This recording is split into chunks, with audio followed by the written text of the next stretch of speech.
Well, hello, my YouTube friend. At last, after almost a week after G8, and my promise to make a video about all my knives that I scored there, at last I decided tonight to make it. But it was a little bit hectic of a show. Then I had to recover from the jet lag. Whatever, this is my life. And I'm not sure that is interesting for you, but whatever. I am now starting this long list of review. Long, I don't know, because it looks like I scored I don't know 10 knives. I don't know how much, but with the how it is on those shows, and I've talked about that on my previous video with the game of buying, trading, whatever. A lot of knives may come to my hands, and maybe I had, I don't know, 11, 12. I can't seem to remember. At the end of the day, maybe I have like 5 or 6 remaining. I don't know, which is already a heck of a of a haul. So yeah, I wanted to start this list of review with that knife and with that maker. Hopefully, I will convey the passion that I have for this David Santiago that I don't know, I met him, I would say, last year at G7, but we hardly talked at that point because he was making only balisong. Actually, he started, I mean, he's really young. Chronologically, he's young. I mean, yeah, he must be, I don't know, 23, 24, I don't know. It's a young man. Then he's making knife for a little over three years, I would say. And he started with balisongs mainly. And he became a rock star in the balisong making, which is something extraordinarily hard to make, and actually harder for those of you who may not know. It might be harder to make a balisong than any kind of frame lock. So in, like I said, 3 years, he became a super maker in the balisong with crazy grind and crazy tolerances, crazy mechanism, just a fantastic maker, custom maker of balisongs. And like I said, I met him because he was last year at G7 in the same table, I would say, than Scott, my buddy Scott at Blade Junkie. And I was, mesmerized by his grind. He had only balisong at that time. I talked about that probably on previous video. When I got my first thrills with knives, it was all about, it was fixed blade, and basically all about the blade it was.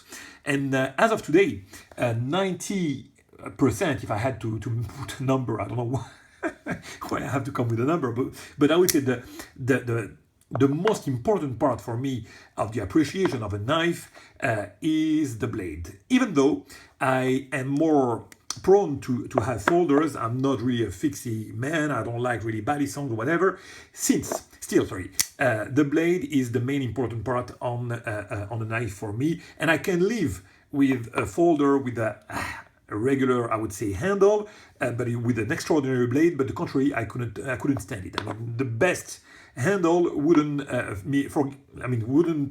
help me to forget if the blade is not perfect. So yeah, I immediately became interested in his blade, and probably like a lot of people, I wanted him to start with the regular folders because of course balisong is a folder knife also, but you know what I mean.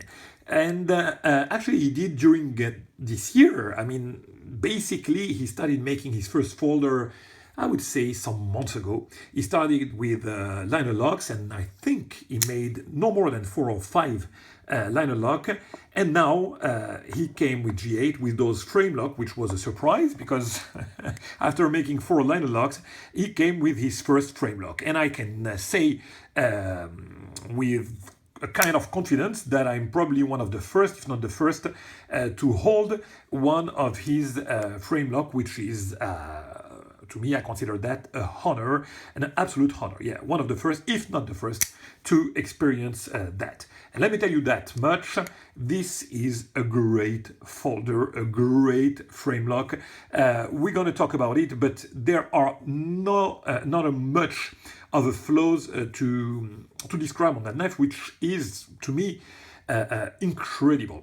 That level of perfection on the knife is incredible. And again, we have here something that is quite simple. I mean, we have two slabs of titanium, we have speed holes, a clip, I mean, nothing crazy, a backspacer, nothing really crazy, but yet you can appreciate the perfection of his craft and of course the blade. We're going to talk about that. But a word about the maker that I started actually already to talk about, but I wanted to tell you that David is going to be for sure the rock star of the years to come. I mean, one of the best, if not, yeah, he's going to be at the top of this custom knife making world because he's an extremely crafted young man. He's also one of the kindest people you can find in the market. His customer service is impeccable. I mean, I told him already he's probably even too kind. It's not, I mean, that won't hurt him for sure. Hopefully, I say. But yeah, you cannot find a kinder person on earth, and also good people match. And he's, I don't know if he's married or his girlfriend, but Kristen is also, I mean, an extraordinary kind person. If you don't know him, go to the show, meet the guy. He's just, I love him, really. I mean, I met him at G7, but we hardly, like I said, barely talked. And yeah, that's my first really time when I get to really discuss with the guy, and I really, really appreciate it. And for that, also, I wanted to thank you, David, if you look at this video. Thank you for giving me the chance to be one of the first owner of your frame lock, and thank you for being so kind. I highly appreciate that. So yeah, we have here an extraordinary knife, and you know, let's talk basically, because after that I'm gonna drool on the knife and it's gonna be like, oh, everything is perfect. So let's talk about the only minor flaws that I would find. See, so there is here this little gap. This is just a matter of design. I mean, the cut could have been a little bit higher, or the handle could have been a little bit down. I don't know, but you find that with, say, Neil Blackwood or others. So it's a minor flaw, but with a young maker, I would say that it's something that he can look at and he can correct, I mean, easily for the next one. Then, what other flaw can we find? Yes, about the design, the tab here. Like you can see, the tab is a little bit longer than necessary. I mean, for sure, you could cut it and it could be even almost, you know, hidden. Almost, I would say, because, you know, when the blade is closed, it's a little bit, you know, not as big as it seems when it's open. Okay, but it could be a little bit smaller, and with the add of jimping, it wouldn't create any kind of trouble to open this knife. So those are not even flaws. They are just a matter of, you know, design. And since I'm a little bit picky about the design, especially with the flipper, I'm always trying to find, you know, the smaller flipper tab whatsoever, and finding, you know, some jimping on them to improve the action. So yeah, this is something that, you know, I mean, cutting a tab and putting some jimping, this is really nothing. That is not important. It's a matter of design. So that's why I want to pass on that and now check, starting to check the knife. So the handle is, I mean, like I said, two slabs of titanium, but perfectly executed, nicely contoured. The speed holes are really well done. And from distance, you could even think that they're even, but not at all. I mean, this is a smaller hole, a bigger one, and the middle one is the biggest. So the holes are slightly, you know, different size, and it's really, really, really well done, chamfered. Really well done.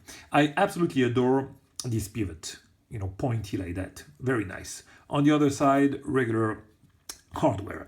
The clip is extraordinary. I mean, this one was probably the best of the batch that he brought because it has this Zircotai clip, and honestly, I don't know how he got that color. The black is so deep. Look at that.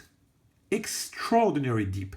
And how can he get such a deep black like that, and those reflection, and it's almost textured here, and the reflection of pink and green it's almost magic. I look at that. I mean, the reflection of green and purple or pink, whatever, and those black. This is a finish that I've never ever seen on a Zircotai. So that right there is unique also. And you see a hidden hardware, very nicely done, extraordinary clip. Floating backspacer, look at those standoffs. I love that. Big standoffs, a very nice piece of zirconium, very nice floating backspacer.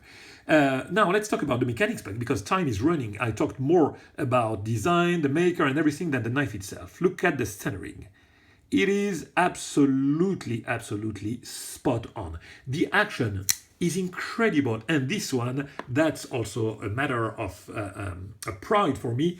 It's his first knife on washers. I mean, I would say the only one actually, the only frame lock that he brought that was on washer. All the other one was on bearings, and that also I really appreciate the fact that it's on washer, and the action is incredible.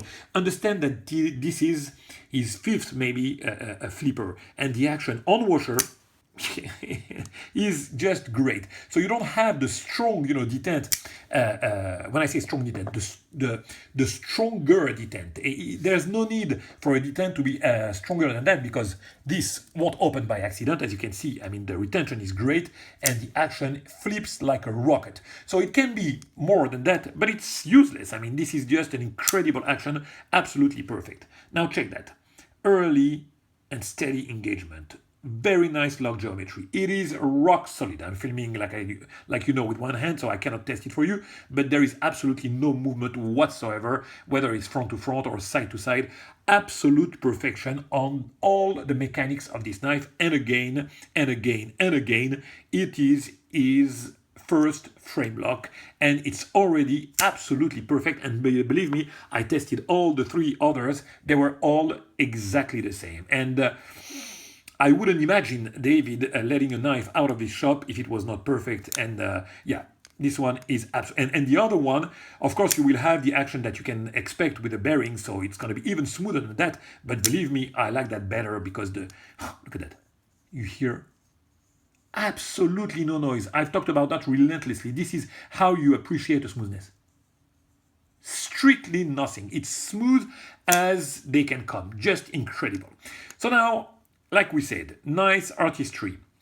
Very nice mechanics for a guy that is making his first folder.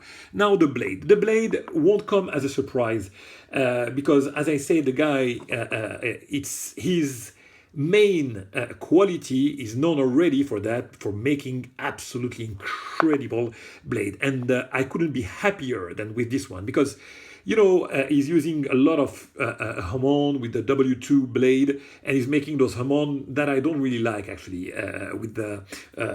I don't like them at all. I mean, period. The Hammond with the like birch, or what I'm talking about.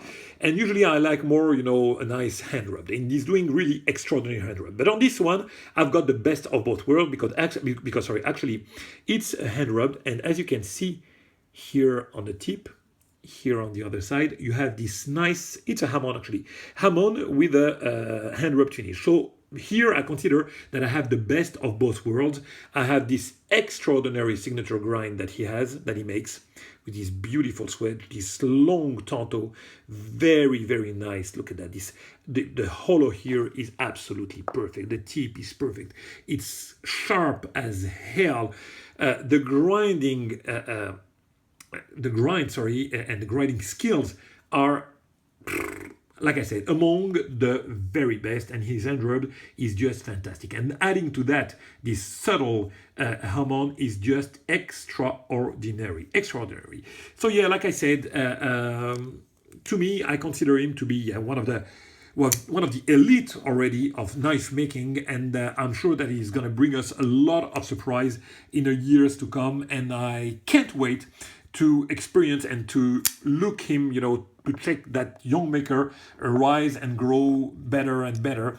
That will be a honor to see. And also I can't wait to add a liner lock. Hopefully he will decide to make me one at some point, a liner lock to pair this one, because those knives are most definitely, the rest, but I'm gonna give it to you anyway. Awesome! See you very soon for another video.